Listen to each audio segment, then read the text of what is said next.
नमस्कार दोस्तों, TNC bullet series में आपका हार्दिक स्वागत और अभिनंदन है।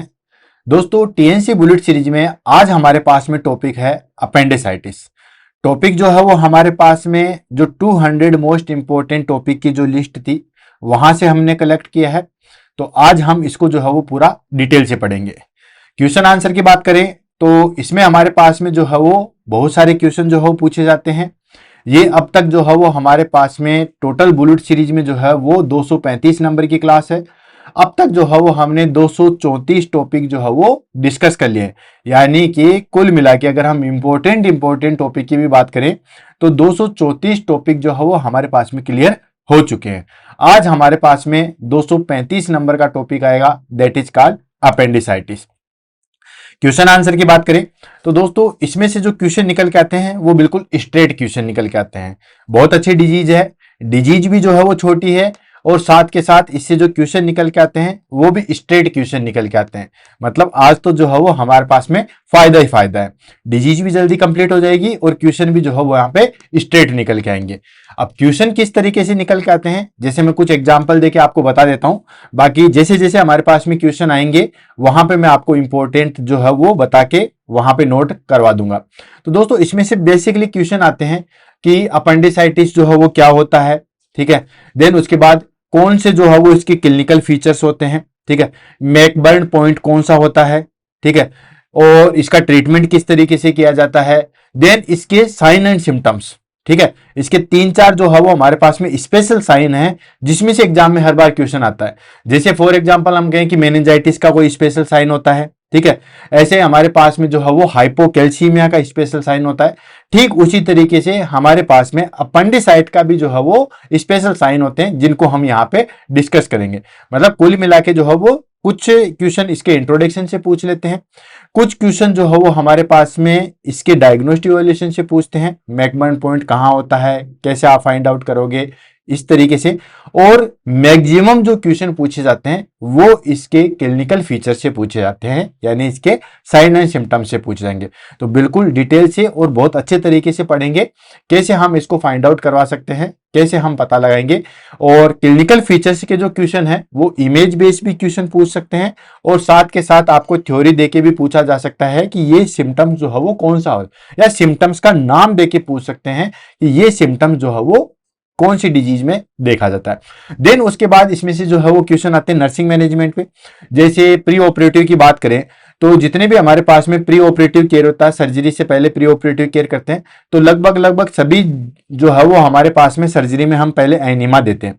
लेकिन दोस्तों अपेंडिसाइटिस की कंडीशन में कभी भी एनिमा नहीं दिया जाता जब तक कि कोई स्पेशल प्रिकॉशंस ना हो। क्यों? क्योंकि दोस्तों एनिमा देने की वजह से क्या होता है कि ये हमारे पास में जो वर्मीफोरम अपेंडिक्स है वो रप्चर हो सकती है। इसलिए बाकी सब में आपने जितने भी देखे होंगे, जितने भी हम प्री ऑपरेटिव केयर देखते हैं उसमें हम पढ़ते हैं कि इसमें एनिमा देते हैं, इसमें ऐसा करेंगे वैसा करेंगे, वो सारी चीजें। लेकिन इसमें स्पेशली ध्यान रखना है कि एनिमा जो है वो नहीं दिया जाता। काफी बार क्वेश्चन पूछा था कौन सी डिजीज में एनिमा नहीं दिया जाता। 3-4 डिजीज दी जाती है और उसमें एक डिजीज जो है वो अपेंडिसाइटिस भी जो है वो दी जाती है। तो इस तरीके से बिल्कुल स्ट्रेट और सीधे क्वेश्चन पूछ जाएंगे, इनको हम कंप्लीट करते हुए चलेंगे, देन उसके बाद आगे बढ़ेंगे। ये हमारे पास में जो है वो कुछ प्रकाश मैंने डाला है क्वेश्चन आंसर पे, क्योंकि कोई भी चीज अगर हम पढ़ रहे हैं तो एटलीस्ट हमें ये पता तो होना चाहिए ना कि इसके अंदर क्वेश्चन किस तरीके से आते हैं। बहुत सारे बच्चे टॉपिक उठाते हैं, सबसे पहले उनके माइंड में एक ही चीज आती है कि यार इस टॉपिक से क्वेश्चन कैसे आते हैं। और जिन बच्चों को ये पता लग जाता है कि इससे ये क्वेश्चन आते हैं, तुरंत वो टॉपिक जो है वो हमारे पास में आधे समय में कंप्लीट हो जाता है। अगर हमें पहले से ही पता चले, जैसे हम मैच खेल रहे हैं और हमें पता है कि टारगेट जो है वो इतना है, तो उस हिसाब से हम जो है वो पार्टनरशिप बिल्डअप कर सकते हैं। लेकिन अगर पहली पारी है तो हमें पता नहीं आता है कि हम कितने रन जो है वो बनाएंगे जो इस पिच के लिए जो है वो सुटेबल है। तो ठीक उसी तरीके से हम पहले ऑब्जेक्टिव इसीलिए लेते हैं ताकि हमें पता रहे कि हम जो है वो क्या क्या चीजों पे स्पेशली जो है वो ध्यान में रखेंगे। तो चलें दोस्तों आगे बढ़ते हैं और इस टॉपिक को जो है वो फिनिश करते हैं। सबसे पहले हम ले लेते हैं दोस्तों इंट्रोडक्शन। अब इंट्रोडक्शन इसका बहुत इजी है। अपेंडिसाइटिस, तो दोस्तों कोई भी वर्ड अगर आपको समझ में नहीं आता है तो आप इसका ब्रेक डाउन कर दो, ये चीज आपको मैंने बोली है। तो अपेंडिसाइटिस, तो साइटिस का मतलब तो हो गया, या आइटिस का मतलब तो हो गया इन्फ्लामेशन, और अपेंडिक्स में जो है वो इन्फ्लामेशन होता है उसको हम क्या कहते हैं दोस्तों, अपेंडिसाइटिस। यानी कि जो वर्मीफॉर्म अपेंडिक्स है, पूरा नाम वर्मीफॉर्म अपेंडिक्स है, उसमें अगर इन्फ्लामेशन हो जाता है उसको हम क्या कहते हैं दोस्तों, अपेंडिसाइटिस कहते हैं। ये आप इमेज बेस पे भी देख सकते हो, हालांकि आगे पूरी हम एनाटॉमी इसकी देखेंगे, कहाँ ये प्रेजेंट होता है, कैसे होता है, मोटा मोटी चीजें बताएं। तो ये हमारे पास में डाइजेस्टिव सिस्टम अगर हम लेते हैं, तो डाइजेस्टिव सिस्टम में जो है वो हमारे पास में ये स्टोमक आ जाता है। देन स्टोमक के बाद में जो है वो चालू हो जाते हैं हमारे पास में स्मॉल इंटेस्टाइन। स्मॉल इंटेस्टाइन के तीनों पार्ट फिनिश हो जाते हैं, डुडेनम, जेजुनम और इलियम। इलियम जो है वो हमारे पास में सीकम से आके जो है वो अटैच होता है, या हम कहें कि लार्ज इंटेस्टाइन जो है वो शुरू हो जाती है।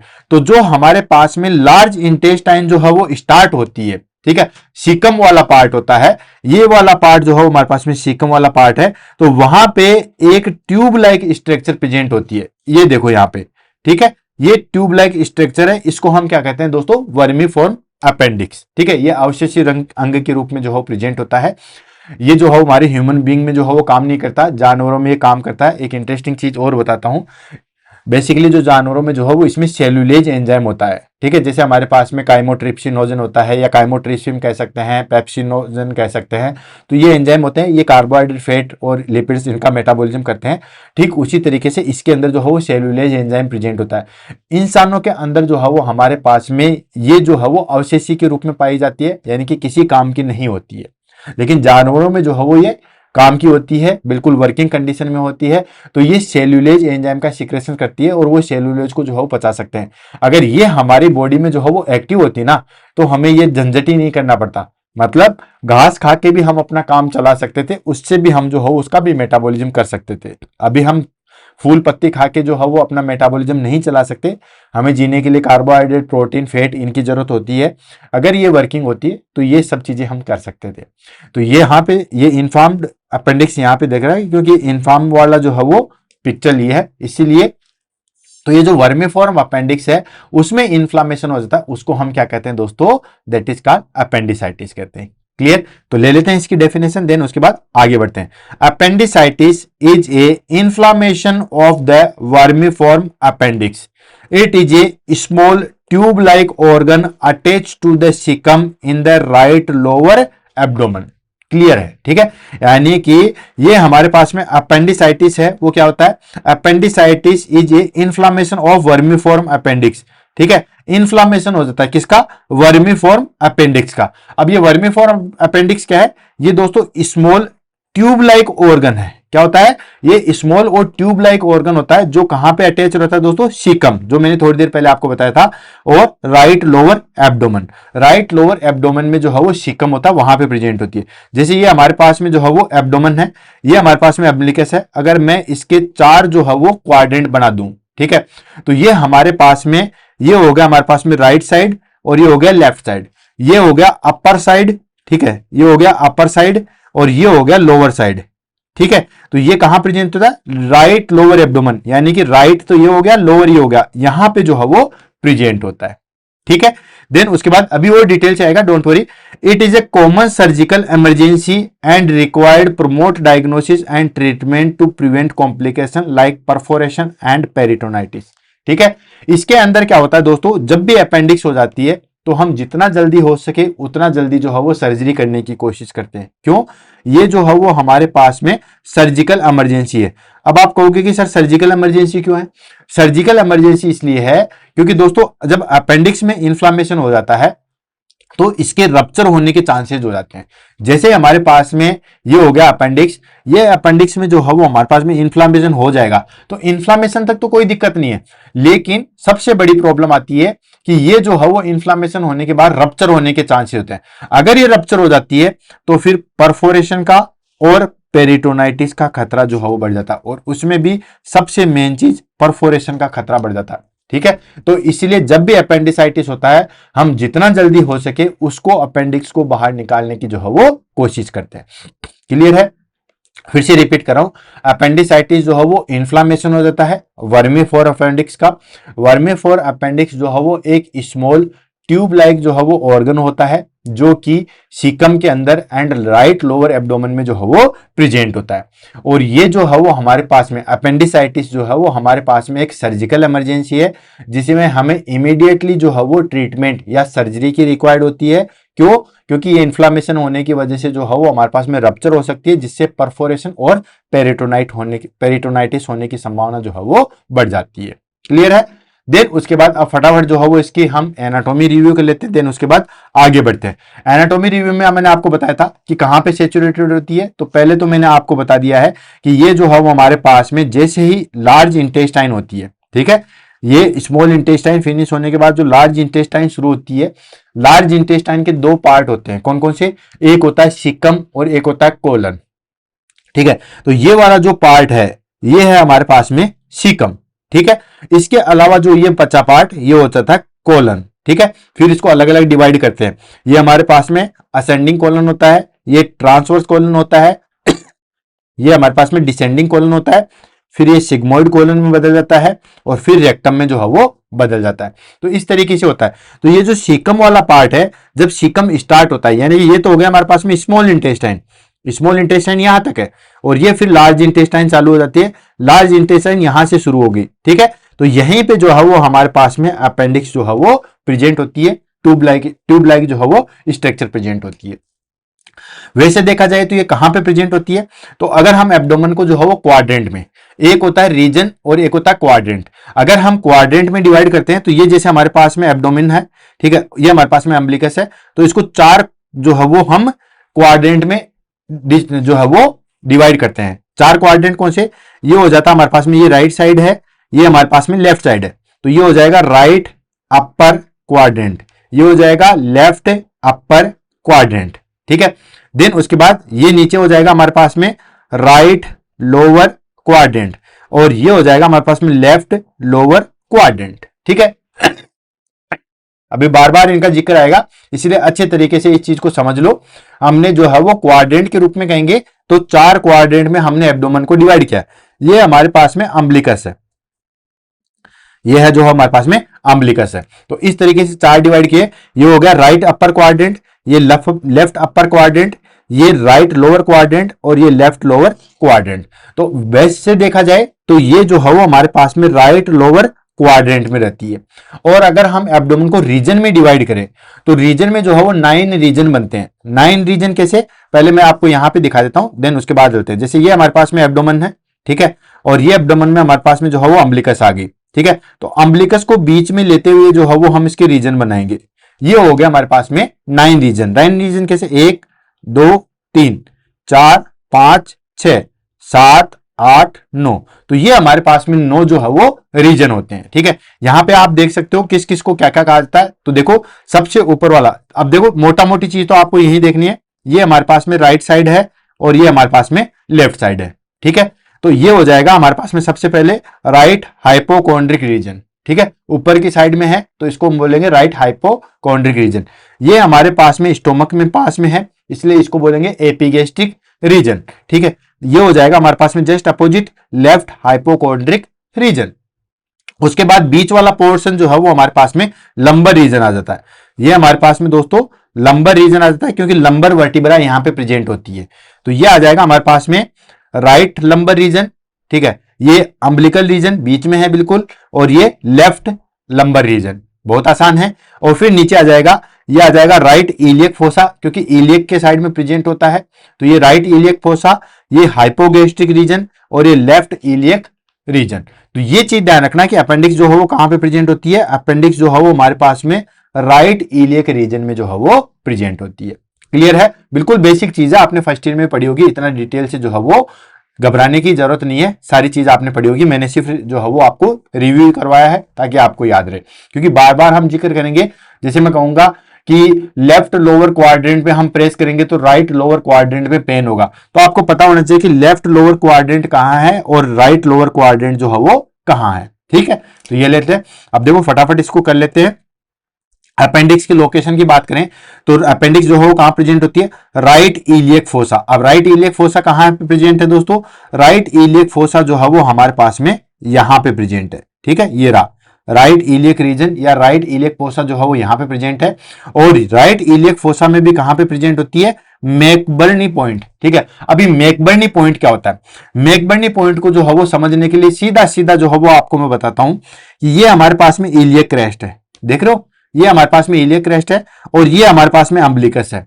इसके बीच में एक लाइन ड्रॉ कर लेते हैं, ये हमने लाइन ड्रॉ कर ली, तो वो लाइन जो 1/3 रहती है, यानी ठीक है 1/3 रीजन पे जो है वो हमारे पास में क्या होता है, ये होता है हमारे पास में मैकबर्न पॉइंट। जैसे ये इमेज मैं ले लेता हूं, कोई अच्छी सी इमेज फर्स्ट वाली ले लेता हूं, चलो ये ले लेता हूं, ठीक है, ताकि यहां पे जो है वो अच्छे तरीके से हम इसको जो है वो समझ सके।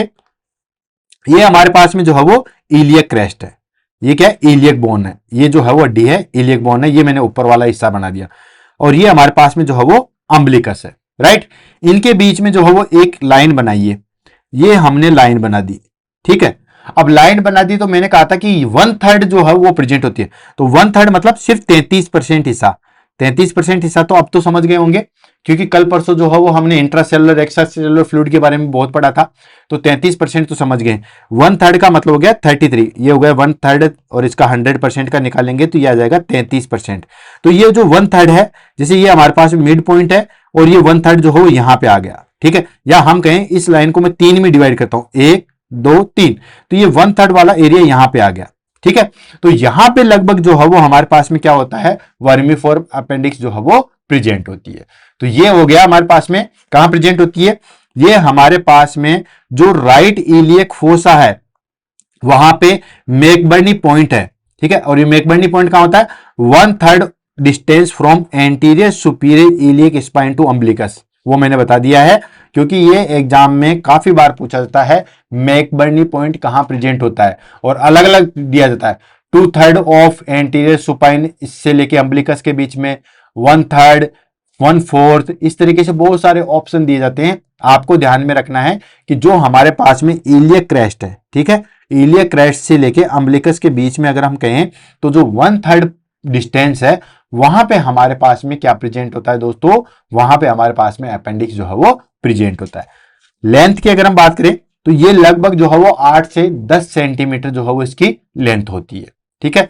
फंक्शन क्या होता है, फंक्शन जो हमारे पास में इसका मिनिमम रोल होता है, इवन हम कह सके कि रोल जो हो बिल्कुल भी नहीं होता है, ठीक है।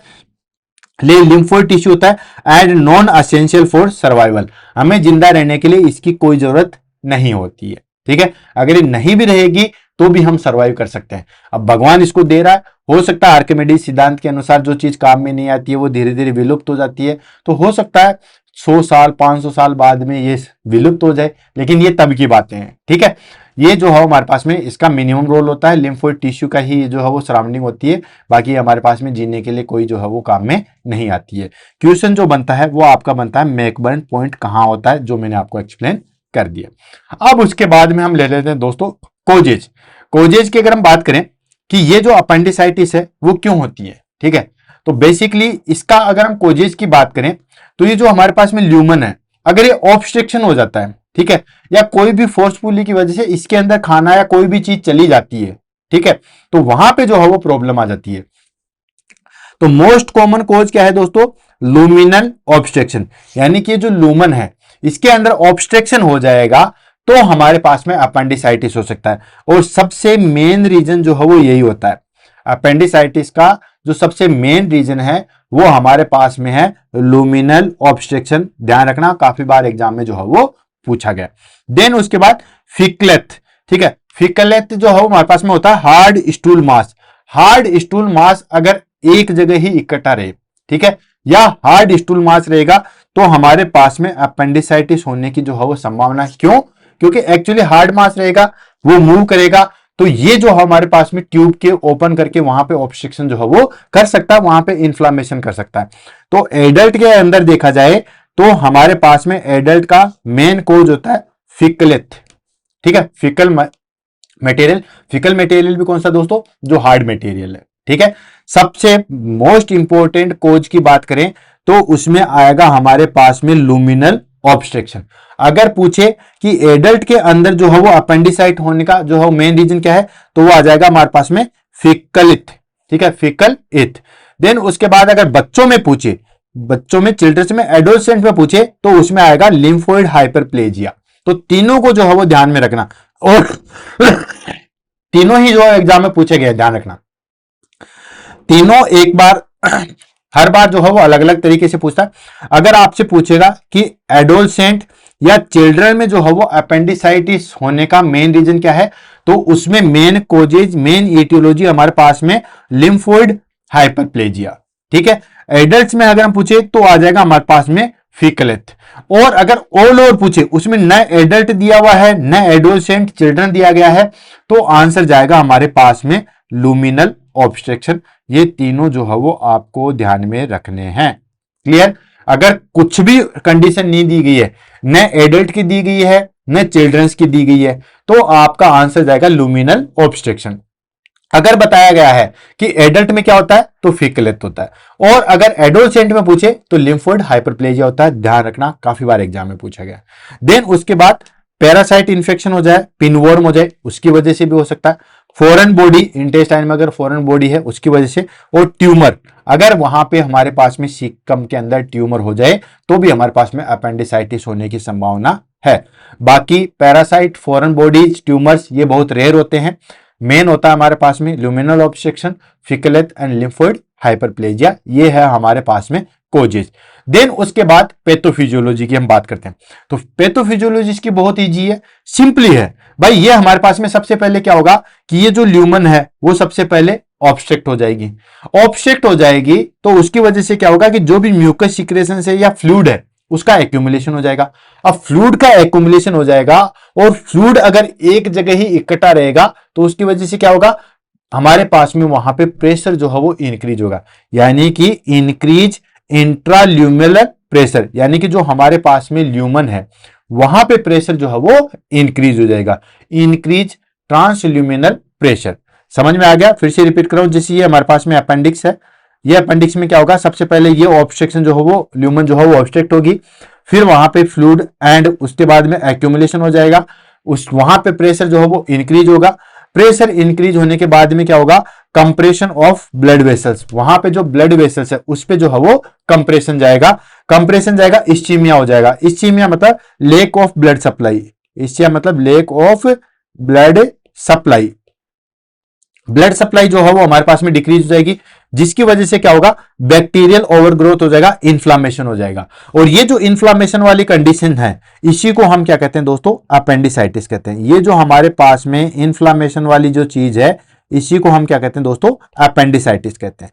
अब अगर इसको ठीक नहीं किया गया, अपेंडिसाइटिस हो गया, अब अगर इसको ठीक नहीं किया तो इसकी वजह से क्या होगा, नेक्रोसिस एंड परफोरेशन जो है वो स्टार्ट हो जाएगा इफ अनट्रीटेड। सीधा सीधा लिखा हुआ है कि नेक्रोसिस और परफोरेशन स्टार्ट हो जाएगा अगर इसको ट्रीट नहीं किया गया है तो। ठीक है। और अगर फिर वहां पे परफोरेशन हो जाएगा एंड पेरिटोनाइटिस, अगर रप्चर हो गया तो इन्फ्लामेशन हो जाएगा पेरिटोनियल कैविटी में। ठीक है। पेरिटोनियल कैविटी में इन्फ्लामेशन हो जाएगा तो ये दो कॉम्प्लिकेशन अराइज होती है, परफोरेशन एंड पेरिटोनाइटिस जो है वो हो जाएगा। ये है हमारे पास में पैथोफिजियोलॉजी ऑफ अपेंडिसाइटिस। नेक्स्ट आ जाता है हमारे पास में risk factor. Risk factor in the sense कि ये डायरेक्टली उस डिजीज को कोज तो नहीं करते हैं, लेकिन ये कुछ जो है वो हमारे पास में फैक्टर्स होते हैं जो बढ़ावा देते हैं।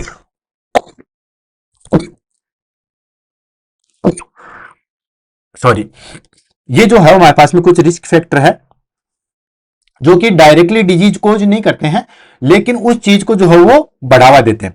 जैसे फॉर एग्जांपल अपेंडिसाइटिस जो है मेजोरिटी रूप में किस में देखने को मिलती है, यंग एज में, यानी कि 10 ईयर से लेके 13 ईयर के लोगों में जो है वो ज्यादा देखने को मिलेगी। बहुत कम चांसेस है, आप खुद भी देखिए। ठीक है। अपेंडिसाइटिस के केस आपने देखे होंगे तो आप खुद इमेजिन कीजिए कि भाई मेरी दादी को अपेंडिसाइटिस हुआ है या मेरे दादाजी को अपेंडिसाइटिस हुआ, नहीं देखने को मिलेगा। ठीक है। हाँ, यंग एज में जरूर मिलेगा। ठीक है। 10 से 30 साल की एज में जो है वो मिलता है। देन अगर हम मेल फीमेल की बात करें तो ऑब्वियसली वही यूनिवर्सल हमारे पास में कि मेल के अंदर जो है वो स्लाइटली चांसेस ज्यादा है then compare to female. Then उसके बाद जो candidate low fibre diet use करते हैं उनमें अपेंडिसाइटिस होने की संभावना ज्यादा होती है। क्यों?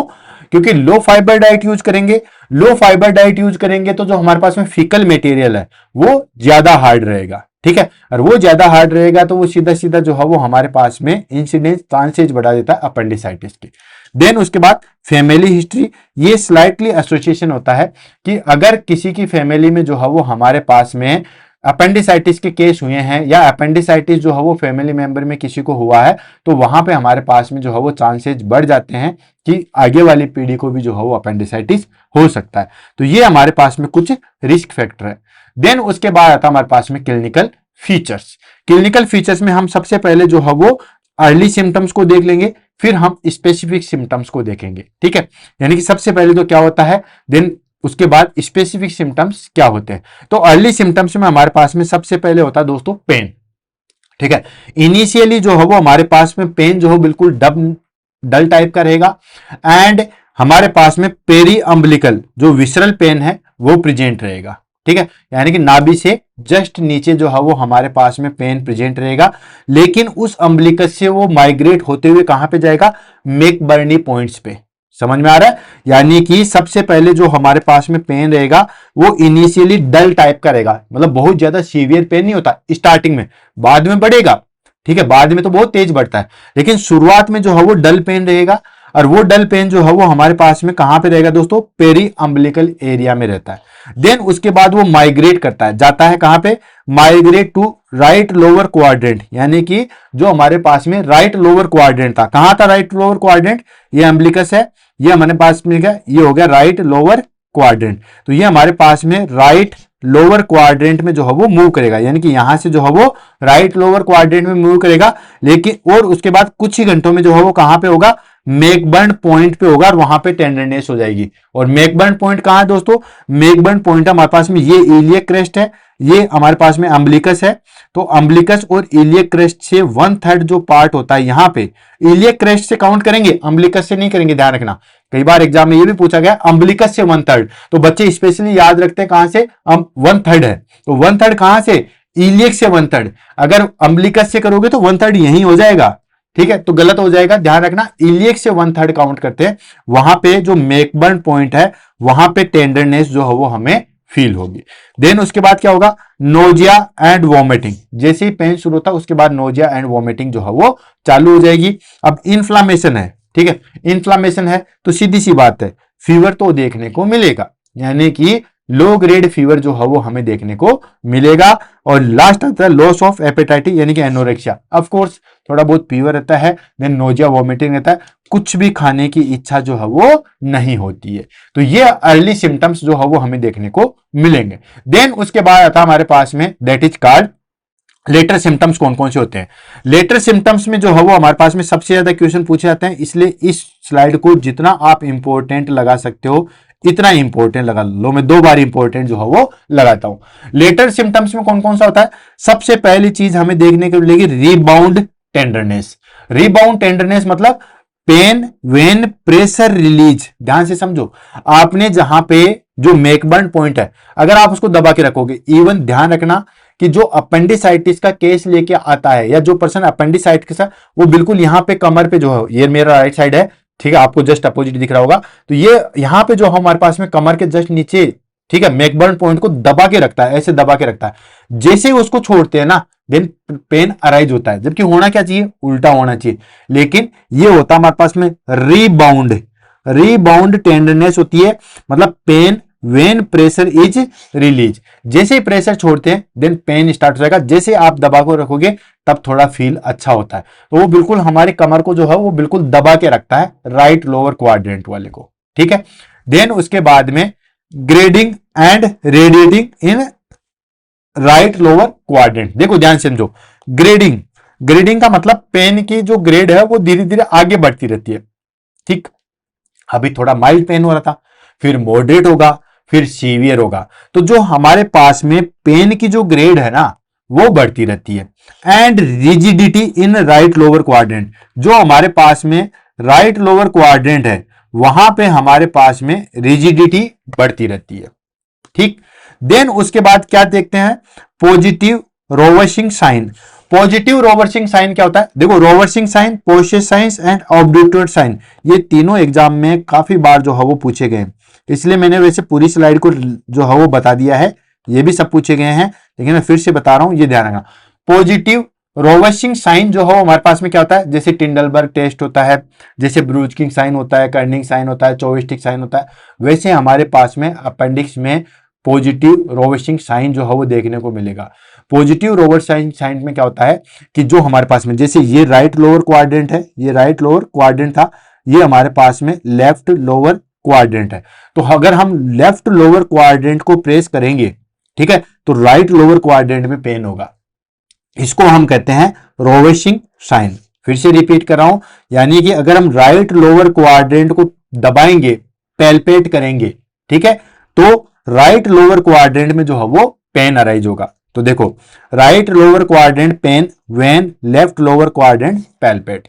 समझ में आ गया? ये देखो, आप इमेज देख सकते हो, ये तो हमारे पास में क्वाड्रेंट हो गए, जो कि मैं बार बार इमेज बेस पे दिखा रहा हूं। ये हमारे पास में राइट अपर क्वाड्रेंट, ये लेफ्ट अपर क्वाड्रेंट, नीचे वाला right lower quadrant, left lower quadrant, ठीक है। तो जैसे हम लेफ्ट लोअर क्वाड्रेंट पे पैल्पेट करेंगे, प्रेशर लगाएंगे, तो राइट लोअर क्वाड्रेंट में जो है वो पेन होगा। ये देखिए, ये तो रिबाउंड टेंडरनेस है, पहला सिम्टम्स है रिबाउंड टेंडरनेस। इसमें क्या होता है कि जैसे हम दबा के रखेंगे तब तक तो हमें पेन नहीं होगा, लेकिन जैसे उसको रिलीज कर देंगे, देन उसके बाद जो है वो हमारे पास में पेन रिलीज होगा। समझ में आ रहा? ये हो गया हमारे पास में रोवर्सिंग साइन। रोवर्सिंग साइन में क्या है, ये हमारे पास में दोस्तों राइट लोअर क्वाड्रेंट, और ये हमारे पास में लेफ्ट लोअर क्वाड्रेंट। तो जैसे हम लेफ्ट लोअर क्वाड्रेंट को पैल्पेट करेंगे, थोड़ा सा प्रेस करेंगे, तो यहां पे हमारे पास में जो राइट लोअर क्वाड्रेंट है, वहां पे हमें जो है वो पेन अराइज होगा। इसको हम बोलते हैं रोवर्सिंग साइन। क्लियर हो गया? ये हो गया रोवर्सिंग साइन। नेक्स्ट आता है हमारे पास में, that is called poiesis sign. ठीक है, पोइसिस साइन क्या जो है वो क्या होता है हमारे पास में, इसमें होता है हमारे पास में कि जो राइट लोअर क्वाड्रेंट है, पेन इन हिप एक्सटेंशन। ठीक है, हिप एक्सटेंशन का कैसे मतलब, आप यूं देखिए, ये मेरे दो पैर हैं, ठीक है, थोड़ा सा जो हो समझने की कोशिश कीजिए, ये मैं समझा रहा हूं। ये मेरे दो पैर हैं, ठीक है, पैर हो गए दोनों। अब अगर मैं मान के चलिए इस पैर को पीछे की साइड में करूं, हिप एक्सटेंशन करूं, ठीक है, तो हमारे पास में राइट लोअर क्वाड्रेंट में जो हो पेन होगा। ये दो पैर हैं, ठीक है, ये राइट वाला हो गया, ये लेफ्ट वाला हो गया, ठीक है। तो मैं राइट वाले को जो हो पीछे कर रहा हूं, राइट वाले का जो है वो हिप एक्सटेंशन कर रहा हूं। जैसे मैं कमर से ऊपर का एरिया बनाता हूं, ये मेरे पास में लो, ये मेरे पास में जो है वो दो पैर है। क्या है? ये मेरे पास में दो पैर है, ठीक है, ये इसके जूते आ गए, ये दो पैर आ गए, ठीक है। दो मैंने इसलिए बनाई दिखाने के लिए, अलग अलग छोटे बड़े नहीं है, ठीक है। जैसे इसको बैक साइड में करेंगे, यानी कि ये पैर हो गया और दूसरे पैर को यूं हमने किया, ये जूते हैं, ये जूते हैं, तो जैसे हमने इसको बैक साइड किया, तो हमारे पास में राइट लोअर क्वाड्रेंट में जो है वो पेन होगा हिप एक्सटेंशन पे। ये देखिए, देखो यहां पे इस पर्सन को लेटाया हुआ है, ठीक है, कोई बात नहीं, लेटा के भी आप कर सकते हो। ये हमारे पास में सीधा लेटा हुआ था, तो इस पैर को पीछे की साइड में किया, यानी कि हिप का जो है वो एक्सटेंशन किया। हिप का जो है वो एक्सटेंशन किया, तो वहां पे हमारे पास में जो राइट लोअर क्वाड्रेंट है, वहां पे दोस्तों पेन अराइज हुआ। क्या है दोस्तों? पेन अराइज हुआ। इसको हम बोलते हैं दोस्तों पोइसिस साइन। क्लियर है? समझ में आ गया होगा। लास्ट आता है हमारे पास में ऑब्ट्यूटर साइन। ऑब्ट्यूटर साइन में क्या होता है कि जैसे हमारे पास में internal rotation of flexed hip का करते हैं, तो राइट लोअर क्वाड्रेंट में जो है वो पेन होता है। अब इसको समझना थोड़ा सा जो है डिफिकल्ट है, लेकिन दोस्तों समझाएंगे। आप इस तरीके से इमेज कर लीजिए, ये जो इमेज है ना ऑब्ट्यूटर साइन, ये इमेज आप ध्यान में रखिए, और इसको मैं बना रहा हूं दोस्तों इस तरीके से।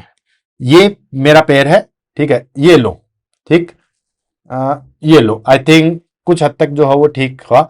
ये मेरा पैर है, और ये मेरी जो है वो हमारे पास में क्या है दोस्तों, टिबिया फिबुला है, ठीक है, और ये मेरा नीचे के साइड में जो है वो क्या आ गया दोस्तों, हिप वाला एरिया आ गया।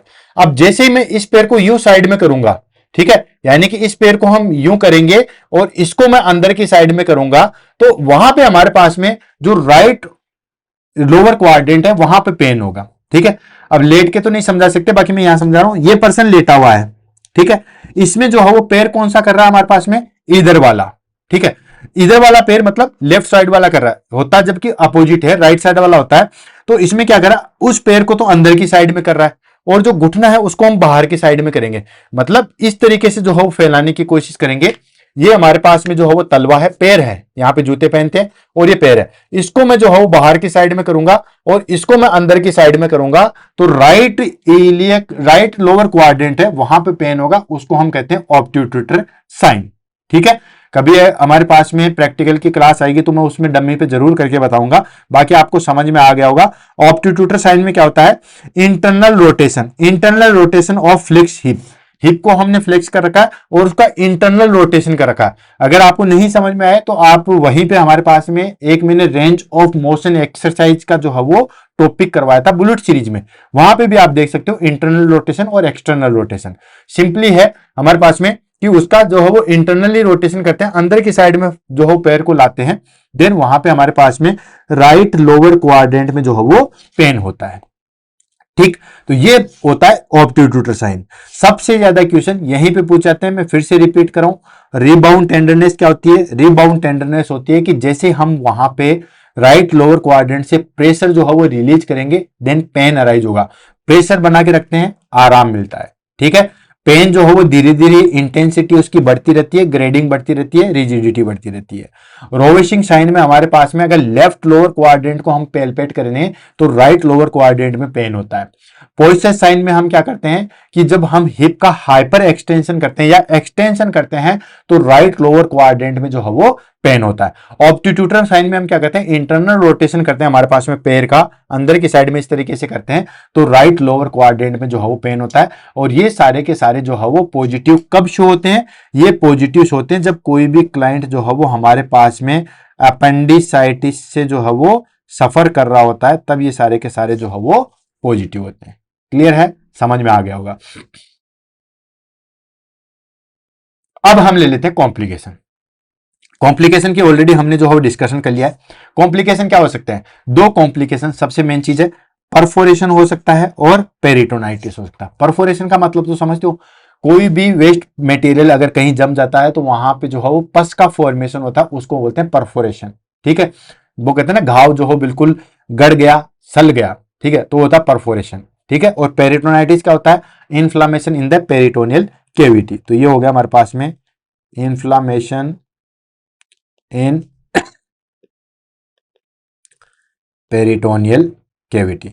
पेरिटोनियल कैविटी के अंदर जो है वो इन्फ्लामेशन हो जाएगा, इसको हम कहते हैं पेरिटोनाइटिस। तो दो कॉम्प्लिकेशन सबसे मेन चीज निकल के आते हैं, एक होता है परफोरेशन और एक होता है पेरिटोनाइटिस। बाकी क्या क्या हो सकता है, एब्सिस फॉर्मेशन हो सकता है, सेप्सिस हो सकता है एंड पैरालाइटिक इलियस जो है वो हमें देखने को मिल सकते हैं। देन उसके बाद डायग्नोसिस, क्या क्या हम डायग्नोसिस करवाएंगे, तो डायग्नोसिस में हमारे पास में सबसे पहली चीज आती है दोस्तों लेबोरेटरी। लेबोरेटरी में क्या करवाएंगे, सीबीसी करवाएंगे, उसमें हमारे पास में डब्ल्यूबीसी इंक्रीज मिलेगी। क्यों मिलेगी, क्योंकि इन्फ्लामेशन हो रहा है। ठीक है, और वो कितने से मिलती है, 10,000 पर क्यूबिक mm से ज्यादा मिलती है। क्यों, क्योंकि आपको पता है डब्ल्यूबीसी की जो नॉर्मल वैल्यू है वो कितनी होती है दोस्तों, वो होती है हमारे पास में 4,000 से लेके 10,000 पर क्यूबिक mm। ठीक है, 11,000 भी जो हो उसको नॉर्मल काउंट करते हैं ध्यान रखना, लेकिन नॉर्मली 4,000 से 10,000 जो है वो हमारे पास में ज्यादा रहेगी। देन उसके बाद सीआरपी देखते हैं, सी रिएक्टिव प्रोटीन हम देखते हैं, वो भी हमारे पास में इन्फ्लामेशन के अंदर जो है वो इंक्रीज मिलती है, आपको बताएं। और यूरिनालिसिस करते हैं तो हमारे पास में यूटीआई, यूरिनरी ट्रैक इन्फेक्शन जो है वो देखने को मिल सकता है। बाकी हम इमेजिंग करते हैं, यानी कि कौन कौन से जो है वो रेडियोलॉजिकल टेस्ट हम करवाएंगे जिससे हमें पता लगेगा। तो सबसे पहले चीज आती है दोस्तों यूएसजी, अल्ट्रासाउंड। सबसे फर्स्ट लाइन जो है वो इन्वेस्टिगेशन यही होता है, ये हम specially children's and pregnant woman में जो है वो करवाते हैं। ठीक है, यूएसजी जो है वो हमारे पास में फर्स्ट लाइन चॉइस होती है। यूएसजी में हमें पता चल जाता है कि अपेंडिक्स में इन्फ्लामेशन है या नहीं है। ठीक है, देन उसके बाद सीटी स्कैन करवाते हैं। अगर मान के चलिए कि अपेंडिक्स जो है वो रप्चर हो चुकी है, तो कितना परफोरेशन हो चुका है, या कई बार अपेंडिक्स जो है वो सही तरीके से फाइंड आउट नहीं हो पाती है, कितना उसका थिकनेस है, तो उसमें हम फिर सीटी स्कैन करवाते हैं।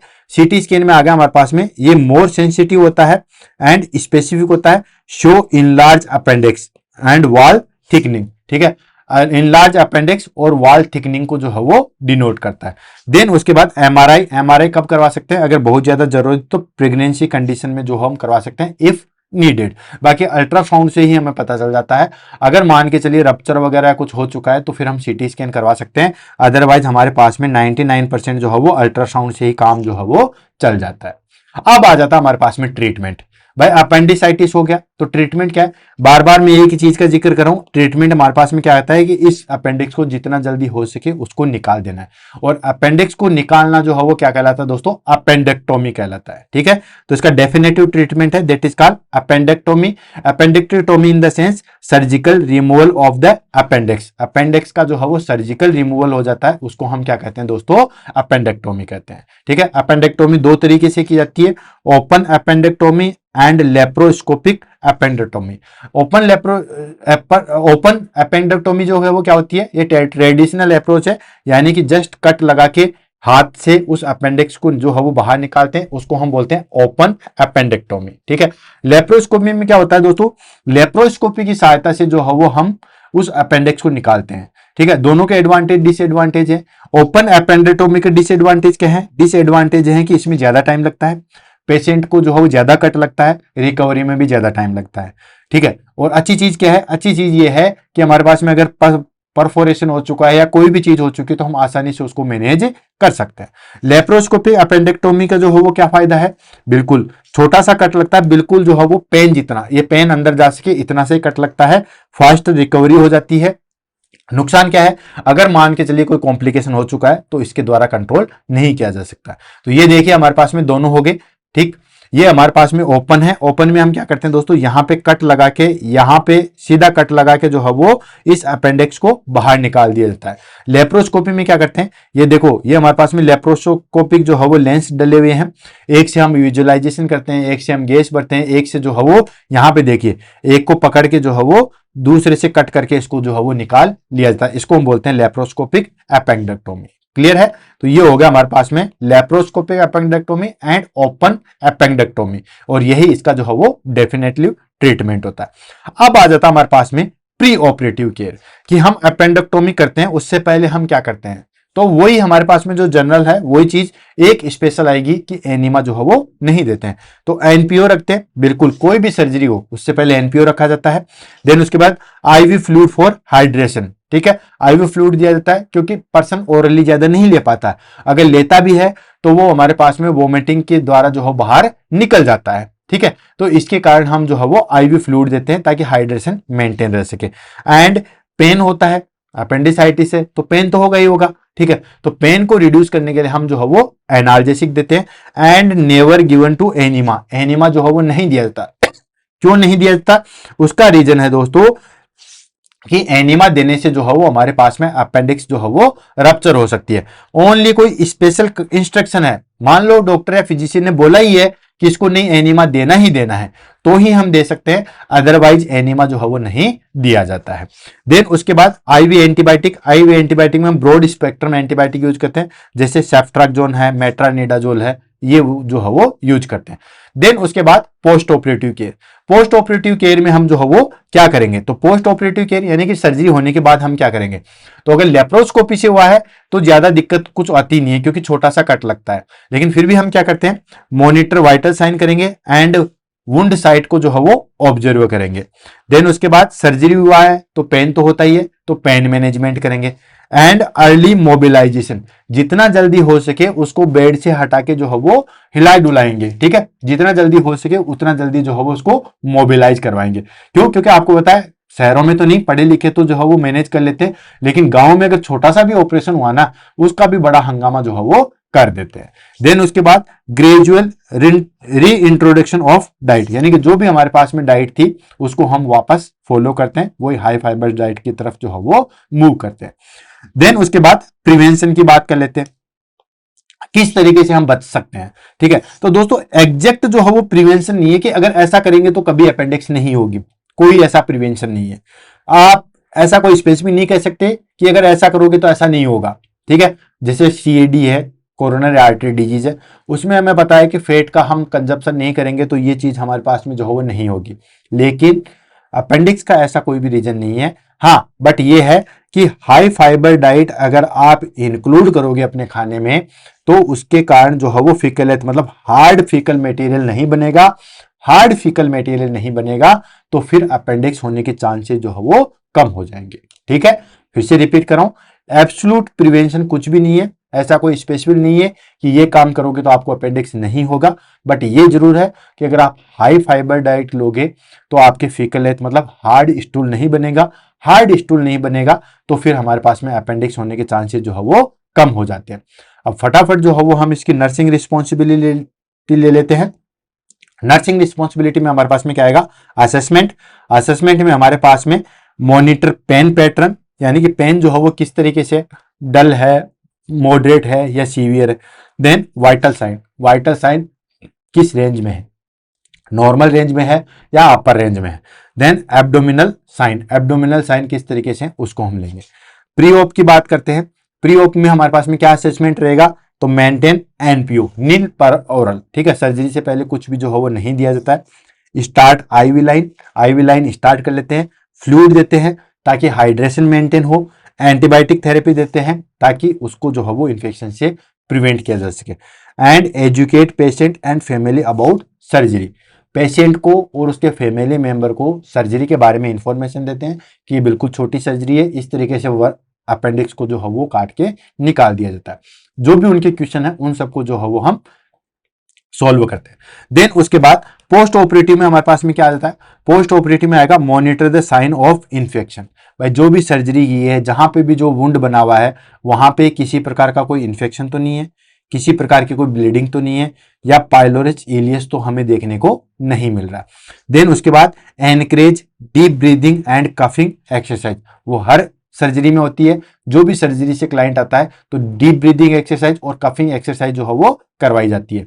एंड प्रमोट अर्ली एम्बुलेशन, जितना जल्दी हो सके उतना पेशेंट को जो है वो जल्दी मूव करवा लिया जाता है। एंड प्रोवाइड वुंड केयर, वहां पे जहां पे सर्जरी हुई है अगर ओपन वुंड है तो उसकी हम जो है वो ड्रेसिंग करते हैं, अगर क्लोज है सिर्फ हमारे पास में लेप्रोस्कोपी से एक एक स्टिच लगे तो भी वहां पे जो है वो हम केयर करेंगे। डिस्चार्ज टीचिंग, यानी कि जब पेशेंट का डिस्चार्ज बन गया है तो हम पेशेंट को जो है वो क्या बोलेंगे। ठीक है, तो पेशेंट को जो हम क्या क्या बोल के करते हैं, पहली चीज वुंड केयर एट होम। ठीक है, कि जो घाव है ओपन लेप्रोस्कोपी, ओपन जो है वो हमारे पास में एपेंडेक्टोमी की है तो आपको वुंड केयर कैसे करनी है। ठीक है, नॉर्मली इसमें वुंड केयर है कि अपने वुंड को जो है वो क्लीन रखना, आप साबुन से अच्छे तरीके से नहा धो सकते हो, कोई दिक्कत नहीं है। Then activity restriction for 2 to 4 week, highly activity जैसे दौड़ना कूदना भागना, ये एक्टिविटी एटलीस्ट जो है वो आप 2 से 4 सप्ताह जो है वो अवॉइड करोगे। एक्टिविटी रिस्ट्रिक्शन करेंगे, नॉर्मली चल सकते हैं वो सारी चीजें हैं, बट जो हाईली एक्टिविटी है वो 2 से 4 सप्ताह के लिए जो है वो अवॉइड की जाती है। डाइट की बात करें तो लाइट डाइट ली जाती है, इजीली डाइजेस्टेबल फूड जो है वो लिया जाता है। शुरू शुरू में जब भी सर्जरी आती है तो आपको पता है कि हम क्या कहते हैं, खिचड़ी दलिया खाओ। ठीक है, हल्का भोजन करो, सॉफ्ट डाइट लो। ठीक है, एंड उसको बोलेंगे अगर फीवर आता है या रेडनेस आती है या स्वेलिंग आती है या सीवियर पेन होता है, आप इमीडिएटली जो है वो हॉस्पिटल में जो है वो रिपोर्ट करोगे। समझ में आएगा, फिर से रिपीट कर रहा हूं, स्ट्रिक्टली जो है वो क्लाइंट को ये बोला जाता है कि घर पे जाने के बाद 1 दिन 2 दिन 5 दिन जब भी आपको फीवर आए या जहां पे सर्जरी की है वहां पे रेडनेस हो, स्वेलिंग हो या सीवियर पेन हो, तो आपको इमीडिएटली जो है वो हॉस्पिटल के अंदर आना है, वहां पे जो है वो रिपोर्ट करना है, क्योंकि ये कॉम्प्लिकेशन को जो है वो इंडिकेट कर रहे हैं। क्लियर है, फटाफट की पॉइंट ले लेते हैं और इस टॉपिक को जो है वो हम फिनिश करते हैं। की पॉइंट में आ गया, मोस्ट कॉमन कोज क्या है हमारे पास में, फीकल डेथ। ठीक है, या ऑब्स्ट्रक्शन। अब ये थोड़ा सा ध्यान रखना, ये एडल्ट के अंदर है। ठीक है, ये एडल्ट के अंदर है। अगर नॉर्मली आपसे पूछा जाएगा तो लूमन ऑब्स्ट्रक्शन आएगा, ध्यान रखना। ठीक है, तो ये आएगा हमारे पास में एडल्ट के अंदर। रिस्क फैक्टर की अगर हम बात करें तो कॉमन एज ग्रुप कौन सा होता है, 10 से लेके 30 साल तक। फर्स्ट सिम्टम्स क्या होता है दोस्तों, पेरी अम्बिलिकल जो है वो पेन होता है, उस टाइम पे जो है वो ये डल साइन होता है, लेकिन उसके बाद जो है वो आगे आगे जो है वो इसकी इंटेंसिटी एंड ग्रेडिंग जो है वो बढ़ जाती है, ग्रेडिंग इंटेंसिटी जो है वो इंक्रीज हो जाती है और फिर ये मैकबर्न पॉइंट पे जो है वो चला जाता है। बेस्ट डायग्नोस्टिक इमेजिंग टेस्ट क्या है दोस्तों, बेस्ट डायग्नोस्टिक हमारे पास में यूएसजी बच्चों के अंदर और नॉर्मली सीटी स्कैन जो है वो करते हैं। कॉम्प्लिकेशन क्या क्या हो सकता है दोस्तों, परफोरेशन हो सकता है, पेरिटोनाइटिस हो सकता है। और ट्रीटमेंट में हम क्या करते हैं दोस्तों, अपेंडेक्टोमी करते हैं। अपेंडेक्टोमी दोनों आ गए हमारे पास में, open and laparoscopy, open and laparoscopy. ठीक है, ये दोनों तरीके से हम अपेंडेक्टमी जो है वो कर सकते हैं। क्लियर सारी चीज। तो दोस्तों इसी के साथ जो है वो हमारे पास में जो अपेंडिसाइटिस था वो टॉपिक जो है वो हमारे पास में फिनिश हो चुका है। टॉपिक बहुत इजी है और बहुत इजी टॉपिक में ही बच्चे जो है वो गलती करते हैं, क्योंकि लगता है कि ये बहुत इजी है।